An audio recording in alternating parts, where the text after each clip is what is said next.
নেহার নাচকে কেন অশ্লীল বলছেন নেটিজেনরা?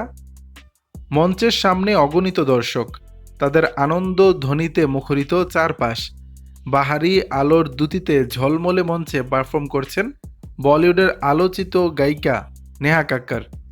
তার পরনে শরীর চাপা leopard print outfit, bralette, fringed mini skirt আর থাই হাই বুটে আবেদনময়ী নেহা।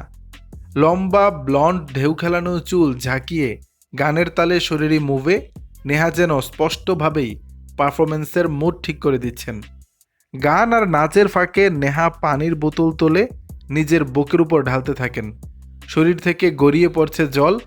গান আর নাচও চালিয়ে যাচ্ছেন এই শিল্পী। নেহা কাক্কর তার ইনস্টাগ্রামে একটি ভিডিও পোস্ট করেছেন, তাতে এমন দৃশ্য দেখা যায়। দিল্লির একটি লাইভ কনসার্টে নেহা কাক্করের পারফরমেন্স দেখে নেটিজেনদের একাংশ উচ্ছ্বাস প্রকাশ করলেও অন্য অংশ বিরূপ প্রতিক্রিয়া ব্যক্ত করেছেন।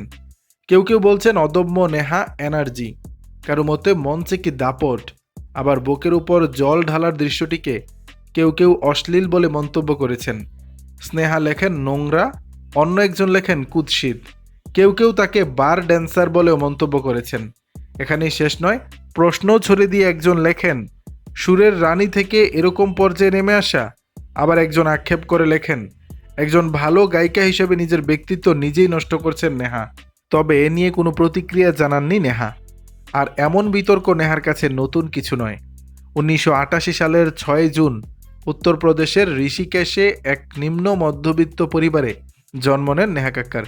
তার বাবা ছিলেন সিঙ্গারা বিক্রেতা। বড় বোন সোনু কাক্কর ও ভাই টনি কাক্কর উভয়ে সঙ্গীতের সঙ্গে যুক্ত। মাত্র 4 বছর বয়স থেকে গান শুরু করেন নেহা। 2005 সালে ইন্ডিয়ান আইডলের মাধ্যমে গায়িকা হিসেবে নজর কাড়েন নেহা।